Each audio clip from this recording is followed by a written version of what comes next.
They never feared the version of you that tried to fit in. They didn't fear the one who stayed quiet just to keep the peace, the one who tolerated the disrespect, the one who bent over backwards just to be seen. No, that version was easy to dismiss, easy to manipulate, easy to control. What terrified them was the one hiding beneath all that silence, the real you, the one who didn't need applause to feel valuable, the one who walked into the room with no armor but absolute self-respect, the one who could see through the lies, cut through the noise, and still stand tall with grace. That's who made them uncomfortable. That's who made them whisper when you left the room, not because you were cruel, but because you were clear, not because you were loud, but because your energy spoke louder than words. You didn't raise your voice, you raised your presence. And they felt it, they feared it, and deep down they always knew, once the real you showed up, there would be no place left for their games to hide. Your silence was never weakness, it was power waiting to be understood. They mistook your silence for absence, your calm for fear, your patience for uncertainty, but they were never looking closely enough. Because silence, when it comes from someone who sees everything, is not weakness, it's warning. It's the language of those who do not need to shout to be heard. You weren't silent because you were small.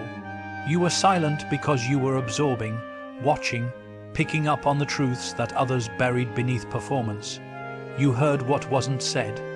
You noticed the shift in tone, the avoidance in their eyes, the slight tremors in their confidence when you entered the room without speaking a word. That's what scared them. You had presence without noise, command without chaos. While they sought attention with volume, you carried weight in your stillness, and in a world full of constant noise, your ability to be quiet shook them. They feared what they couldn't read. They couldn't figure you out, so they labeled you cold, distant, difficult. But the truth was far more dangerous. You were deep. You didn't waste energy on hollow words. You didn't fight for space in empty rooms. Your silence wasn't a retreat. It was a stance. It was the battlefield where you won without lifting a sword. You gave them the illusion of comfort while you studied the landscape. You listened as they underestimated you, lied to your face, doubted your strength, and still, you said nothing. Because you didn't need to prove anything. That is rare. That is unsettling. People are terrified of those who don't explain themselves. And you walked away from battles you could have won just to keep your peace intact. You chose stillness, and they thought it meant surrender. But what they didn't see, what they still don't fully understand, is that your silence was the training ground. Every quiet moment was sharpening your edge. Every insult you let slide was stored, not forgotten. Every betrayal you endured in silence became fuel, because real power doesn't always roar. Sometimes it watches. Sometimes it waits. And then, one day, it rises, refined by everything it has observed. That's what they fear. Not the person you were, but the one you became through every silent war you fought alone. They feared that your silence meant you had seen through them, and most of the time you had. You didn't need to expose them. The weight of your awareness was enough. It lingered. It unsettled. It forced them to confront themselves in your presence, and they hated the reflection. People don't fear noise, they fear mirrors, and your silence, it reflected everything they tried to hide. You weren't there to hurt anyone, but your energy made them nervous, not because you were dangerous, but because you were control. And control, real control, is something the loudest people rarely have. You had it, and that scared them more than rage ever could. So they tried to break your silence with provocation, hoping you'd erupt, hoping they could label you unstable, emotional, reactive. But you didn't. You simply watched, calm, composed, powerful, and in that stillness, in that unshaken presence, they finally saw who you truly were, and that's when the fear began. Not because you changed, but because you stopped hiding what was always there. You didn't beg for belonging, you carried your own atmosphere. They never understood how someone could walk alone and still carry the power of an army. They never understood how you moved through the world without clinging to circles, without chasing applause, without begging to be included. While they shaped themselves to fit in, adjusting their voices, shrinking their truths, performing roles just to be accepted, you stayed exactly as you were, unmoved, unapologetic, whole, and that's what unnerved them. You didn't seek validation because you had already validated yourself. You weren't hungry for attention, because your soul was already full. You didn't adapt to every room, you became the room. That level of independence, of internal stability, of unshakable self-possession is not only rare, it's terrifying to those who don't have it. They didn't fear your arrogance, they feared your balance. You didn't need to belong, and that made you untouchable. You walked in with quiet confidence, not loud ego, and still, they noticed. You didn't demand space. Yet the moment you arrived, the energy shifted. Why? Because people who carry their own atmosphere don't compete, they simply exist in fullness. And people feel that.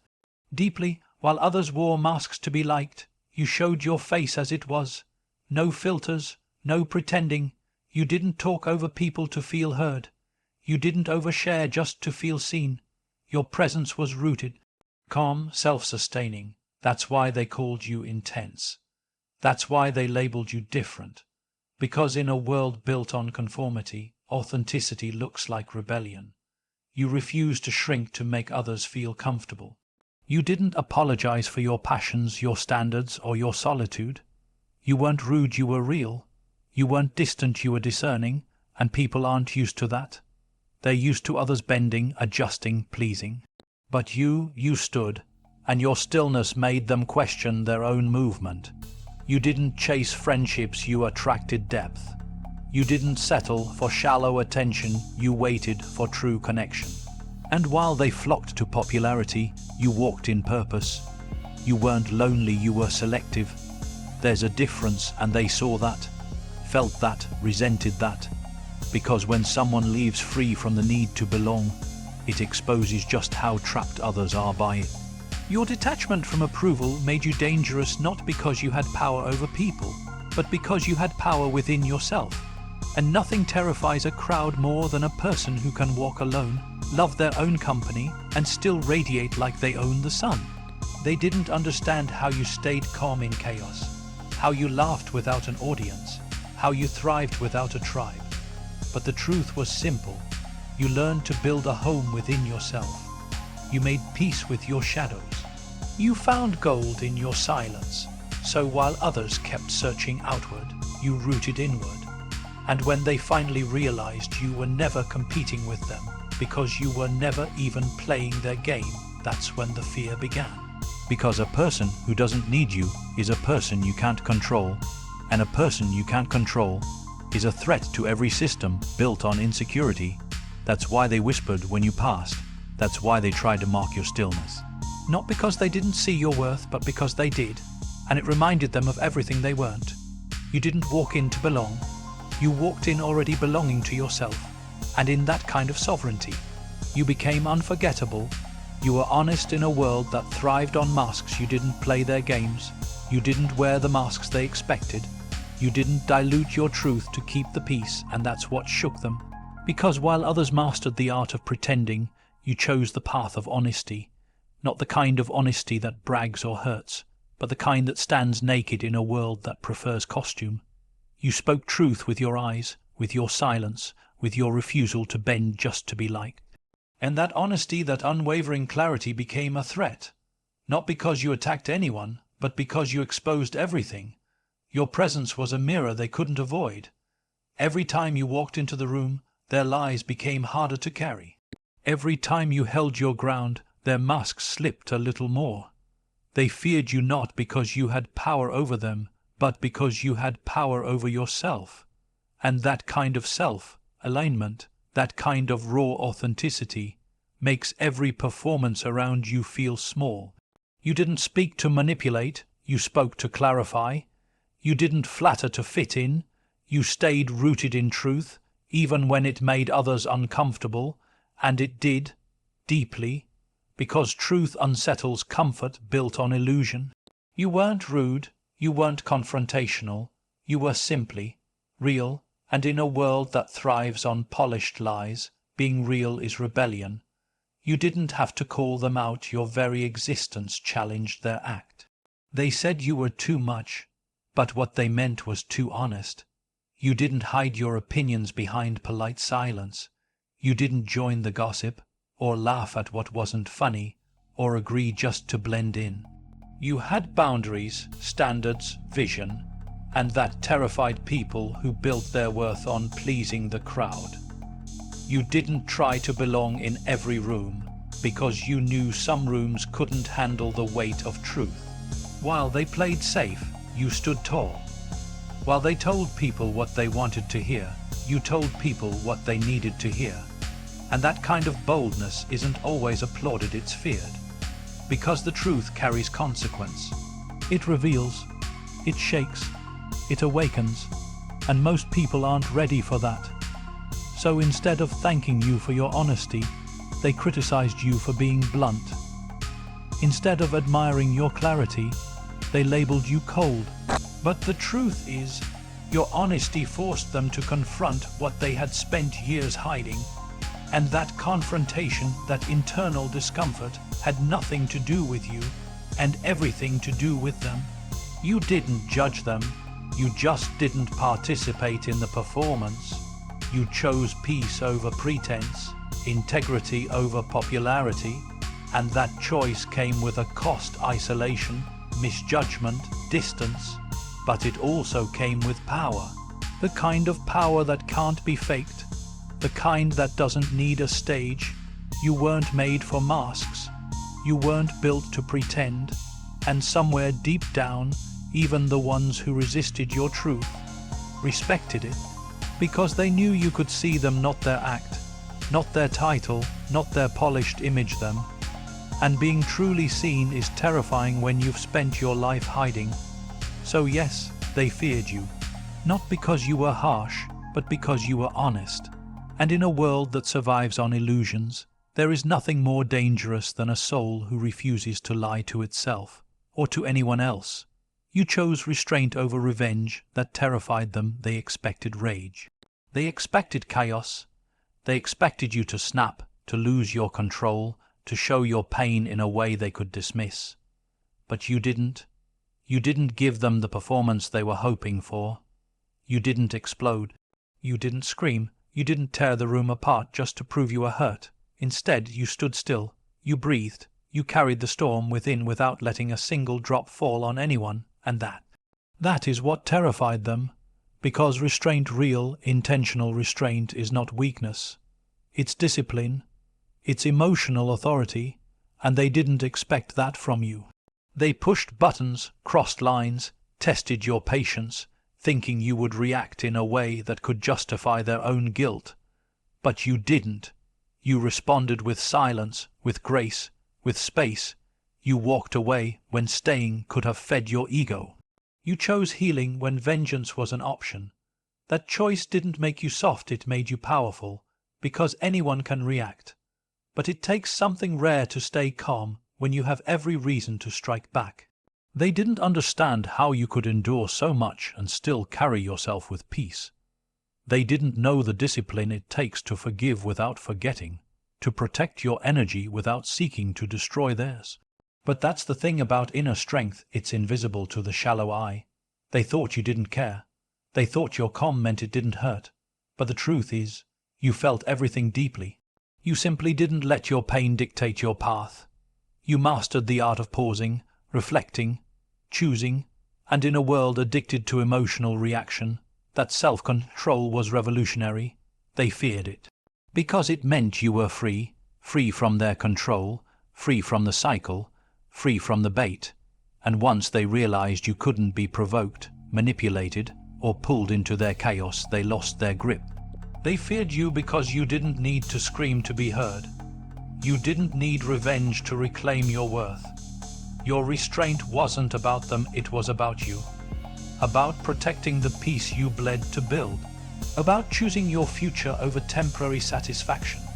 That kind of wisdom comes from deep wounds and deeper healing. You didn't let pain poison you. You let it polish you. And now, your silence says what your anger never could. I've seen what you are, and I'm no longer affected by it. That's what scared them. You were supposed to break. You were supposed to fall apart, lash out, become a version of yourself even you wouldn't recognize. But instead, you became more focused, more quiet, more deliberate. You stopped proving your pain. You started protecting your peace. And in that stillness, you rose quietly, calmly, powerfully. You walked away not because you were weak, but because you finally realized your time was more valuable than their games. That's what they never saw coming, that you could bleed without bitterness, that you could endure betrayal and still walk in grace, that you could see everything, the lies, the manipulation, the betrayal, and still choose peace. That's real strength, that's real power, and that's why they feared you, not because of what you could do to them, but because of what they could never take from you again. They saw what you could become, and it threatened their illusions long before you realized your own strength. They saw it. Long before you knew what you were capable of, they felt it, the way you thought, the way you carried yourself, the way you questioned what others blindly accepted. It was all there, the quiet spark of someone destined to outgrow small places. And that's what made them uneasy. It wasn't what you said. It was what you could become. The potential that lived in you scared people who had settled for less. Because when someone dares to rise, they become a mirror, and mirrors make people uncomfortable. You didn't have to boast, you didn't have to compete. Your very presence was enough to stir their insecurities. You carried questions they were afraid to ask. You stood for things they'd compromised long ago. And while they played roles to fit in, you kept reaching for something real, something higher. That quiet ambition, that untamed self-awareness, revealed their limitations. You weren't trying to threaten them, but you did. Because you were a reminder that growth was still possible, and that terrified those who had stopped growing. They saw in you the kind of greatness that couldn't be contained, the kind that doesn't beg for permission, the kind that doesn't shrink to make others comfortable. You had vision even if it wasn't fully formed yet. You had depth even if you didn't yet know how to express it. And people who build their identity around being above others feel deeply unsettled by someone who doesn't need to climb over anyone to rise. That was you. You weren't loud about your dreams, but they felt them. You didn't talk much about your purpose, but it lived in your eyes. And that threatened their illusion of control. Because if you could rise without help, without compromise, without faking it, then what excuse did they have for staying where they were? Your strength exposed their complacency. Your potential made them question their own choices. And so, rather than support you, many chose to doubt you. They threw shade, disguised as concern. They told you to slow down, to be realistic, to know your place. But their words weren't about your limits, they were about theirs. They wanted you to stay small so they could stay comfortable. They wanted you to doubt yourself so they wouldn't have to face their own regrets. But deep down, even their silence was an admission they knew who you were becoming, even before you did.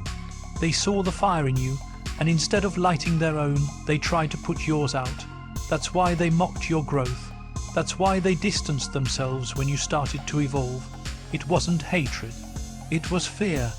Fear that the person you were becoming would make it impossible to pretend anymore. You didn't destroy their illusions, your progress did. Your refusal to settle, your hunger for meaning, your courage to begin again, even after being broken.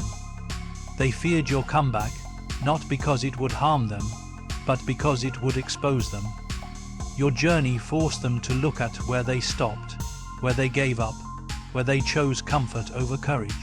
And not everyone is ready to face that, so yes, they feared the real you, not because you were loud, but because you were rising, and the higher you go, the more you reveal who was only clapping when you stayed below. But don't shrink, don't slow down, because their fear.